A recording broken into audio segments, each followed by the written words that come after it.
Hello and welcome to the Happy Dads Club, the podcast designed with dads in mind. I'm your host Callum Francis, a father of one, and I'm really glad that you've joined me for today's discussion. I know as much as the next dad just how challenging it can be at times to be a dad, which is why with this podcast we leave no dad behind, regardless of faith, religion, race or background. This is a safe space where us dads have permission to admit we are struggling at times and often feel like we don't have all the answers. So whether you're on the way to work, at the gym, out for a walk, or even at your lowest point, I want to say a huge well done for making the decision to hit play on this podcast today.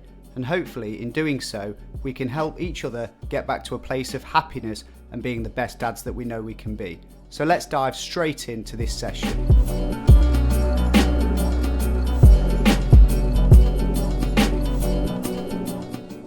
On today's episode, I want to talk to you more about how to get out of your own head.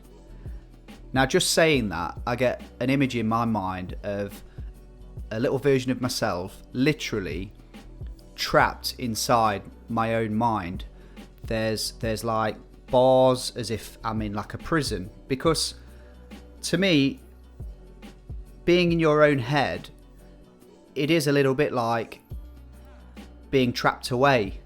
Locked in, if you like, and there really isn't mentally a worse place to be. I think as a man with this overriding pressure and expectation to always be on top of your game, have all the answers, know exactly where you want to be in life and what it takes to get there, to then be trapped in our own minds.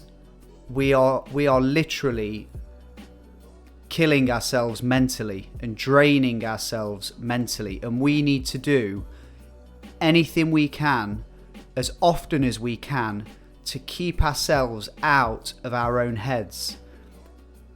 And also it's a lonely place. I've been there, and I'm sure many of you guys out there can relate when I say this. There's a constant stream of negative thoughts going through your mind when you feel like you're trapped in your own head. It's very rarely positive. It's a very negative, lonely place. And if we look at what's going on in the world today regarding COVID-19, you know, we've all physically experienced what it's like to be almost trapped in our own houses. But what we're doing is way worse. This is on another scale. And the worrying thing is, I think that so many people have gotten so used to living in their own heads that they've never experienced what it's like to get out of that mindset, to break down those barriers and suddenly free yourselves up for communication and conversation with friends and relatives, your children. It's a very, very lonely, isolating place to be.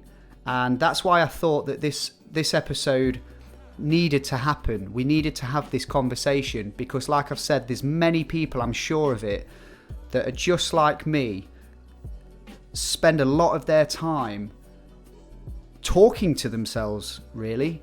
You've got that little voice in your head telling you can't do something, or you shouldn't do this, or you shouldn't do that, or you're not worthy enough to do that. You know, kidding yourself. But the worst thing is we believe that little voice in our head. We actually give that voice a platform or a stage, often the center stage in our lives. We really do believe that voice, those lies that we tell ourselves, those limiting beliefs, those limits that we really put on ourselves mentally to keep us sort of enslaved to them, really. We are at their mercy. And I believe that however way you look at it, as a man, as a dad, your mind, if you get on the right side of it and you break free from it, your mind can be your biggest asset. It can be your best ally. It can be your biggest weapon. But yet, if you stay trapped inside it, if you allow those voices and those thoughts to take root and grow, it can also be your worst enemy, and your most threatening enemy, to take it one step further.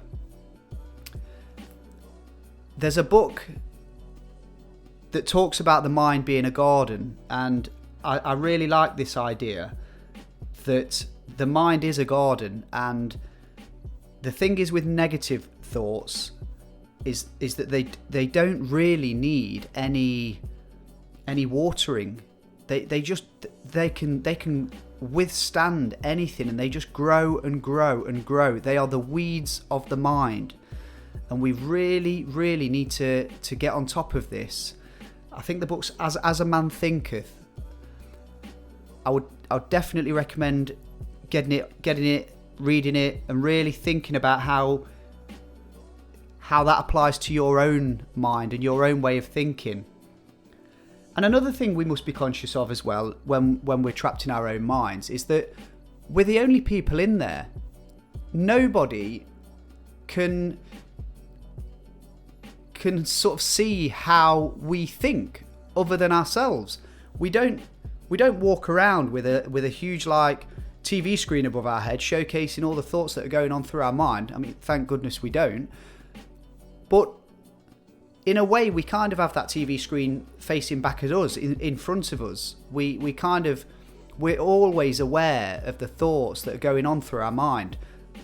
But what I feel is that if we are able to get those thoughts out and live outside of our own heads, I feel like we have a much better chance of returning to our happy place, to get us back to that position of power, that position where we can be the best dads that we know that we can be, that each and every one of us, we know that we can be better.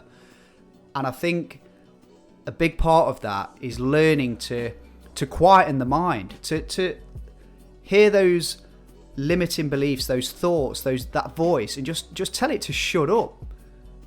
You know, it is literally telling it to shut up, and doing whatever we can to continue living outside of our own heads. Now, whilst I'm discussing this point, I recognise that a lot of the comments that we say to ourselves in our minds as to why we can't be the best us often or more is because of what we've been through and the challenges that we've faced in life, the hardships that we've had to endure, and a lot of them maybe no fault of our own. Sometimes we've just been dealt a really bad hand and life is unfair. And the voice inside our heads will often say, well, look at what you've been through. Look at where you come from. Look at how you were raised. Look at how you were brought up. Those are the thoughts that will continue to keep you down, to keep you small, to suppress you. And one thing I like to think about when I'm talking about this topic is, if you just imagine for a moment a huge block of stone, and along comes a stonemason whose job it is to create a sculpture out of that huge block of stone, and he's got the tools to do that. Now, how does that block of stone then transform into a beautiful stone monument that thousands of people will walk by and take their picture because they're just absolutely amazed at the beauty of it, the detail of it, the intricacy? How does that go from a block of stone to that? And I'm hoping you're already on the right path to the answer to that question. And this is what I'm going to share with you. In order to go from a block of stone that's seemingly worthless, has no beauty whatsoever, has no value, doesn't make people look twice, we have to chip away at it. We have to literally take pieces of that stone away from the bigger block to then reveal its inner beauty, its inner strength, its inner workings. It was always there to begin with. The beauty of the stone has always lied within that huge block. But in order to reveal that, we have to physically chip away at that block and take, at times, big chunks out of that stone block. So when we're telling ourselves we cannot become something because of something that we've had to go through, a challenge that we've had to overcome, we have got completely the wrong idea. We are looking at this whole thing from completely the wrong angle. Because it's exactly those things, those hardships, those challenges, those difficult days, those hard times, those lonely moments in our lives where at one time we never thought we would get through. It's those exact moments that are actually giving us this strength to become valuable, to become amazing, to become great. We have to endure some crazy things in our lives. That's life. What we cannot do is use those as an excuse to stay small, because how the hell are we ever going to find our greatness if we just continually use excuse after excuse as to why we're not doing better? Those hardships are what reveal our greatness. They are what we overcome and we look back on, and we should be saying, you know what? I'm not quite where I need to be, but throughout all these bumps in the road, these little hiccups, these setbacks, slowly but surely, I'm becoming the best version of myself, the best dad that I know I can be. And believe me, there's challenging times. Like I've said, life sometimes for some of us it is not fair, and we should never compare our difficulties to anybody else. We shouldn't look out to what other people are going through and think that they haven't got big problems because they seem insignificant to what we're going through. Look, I've always thought whether you drown in 2 inches of water or you drown in an ocean, the cause of death is always that you drown. It does not matter the size of the problem. To somebody, that problem is the biggest thing in their life, regardless of anybody else's problems. Okay? So we need to start using these setbacks. We really do need to start looking at our lives and realizing that actually it's the hardships where we've learned so much. It's the hardships that have built our character, that have built our integrity, that have forged us into this much more resilient person. Now, I'm not saying it was a struggle. Of course it was a struggle. Like earlier when we were talking about you thought you'd never get through things. There is things in your life when you're going through them, you honestly will feel like you are never going to get past this point in your life. But let me tell you, you will go past that point in your life. You will go past that point and you will gain a lesson. You will gain value. You will gain strength. You will gain resilience. That's something that I promise to you. And we get through it, we build, and something else will happen. It's inevitable. It's life. But all of these sort of bumps in the road, they're just preparing us, guys. They're building us into something amazing. Something amazing, like that stone carving.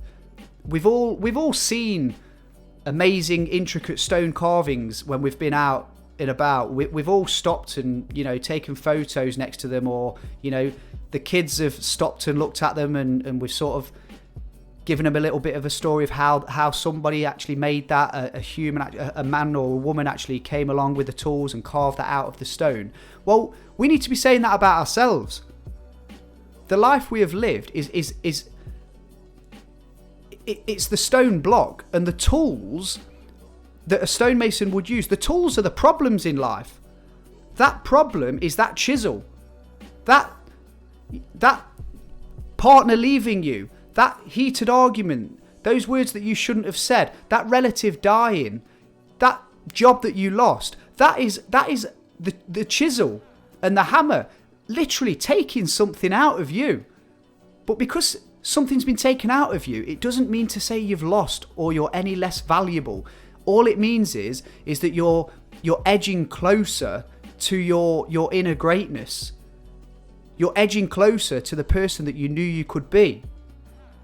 And I don't know about the listeners, but I'm in a position in my life where I've started to look back at some of the things I've been through, and believe me, they've been very difficult. But I often think to myself, but would I be the person I am today had I not gone through that? And when you can get to that point where you ask yourself that question, I'm fairly confident that your answer will be no, you wouldn't be the person you are today. You wouldn't be as strong as you are today. You wouldn't be as tough, as resilient, as emotionally stable as you are today. Because all of these things that rock the boat, we need them to build character. And that's where I am at with this whole idea that it takes bits of stone to literally be chipped away from a larger bit of stone to create something that's going to stop people in their tracks. You are someone that you will stop people in their tracks.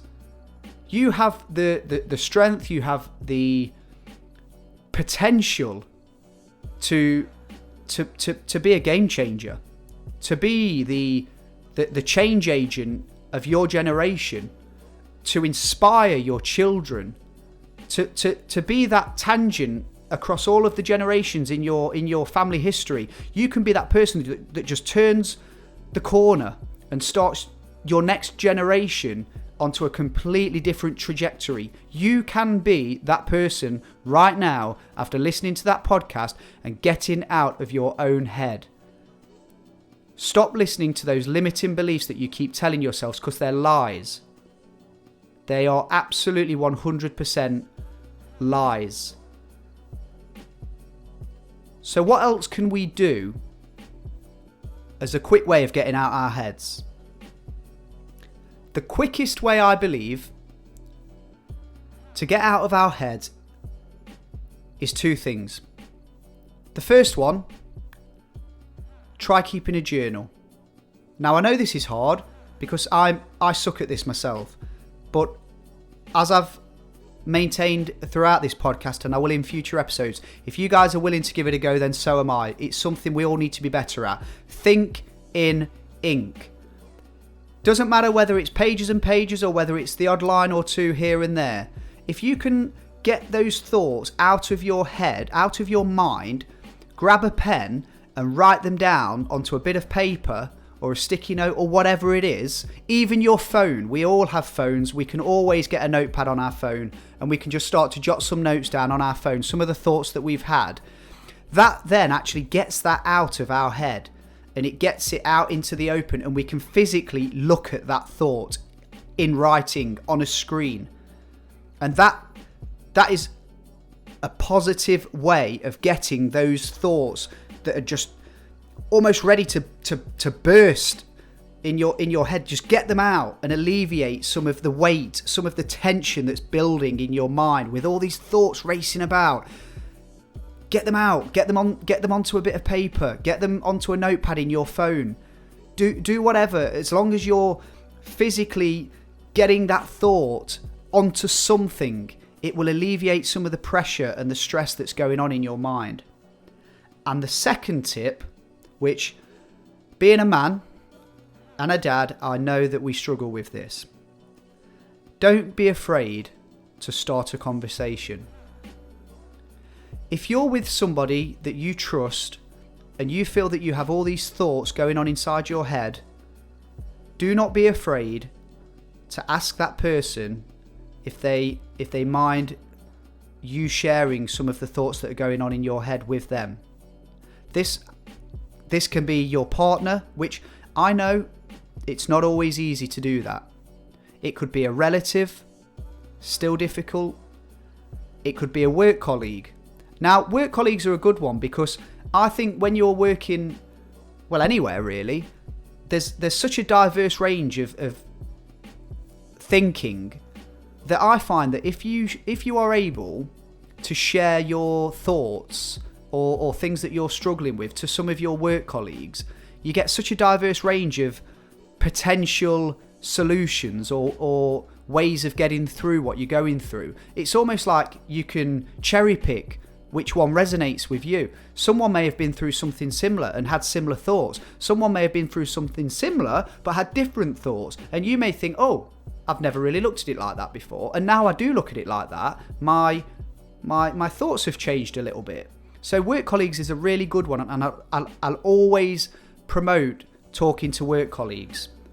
And the last one really, I guess depending on the thoughts, children are often good. Children, I find,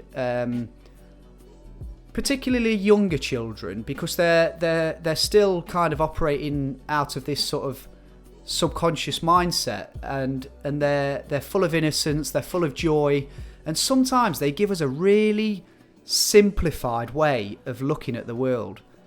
Because as adults, we build the complexity, we bake the complexity into our life and the difficulty and the struggle.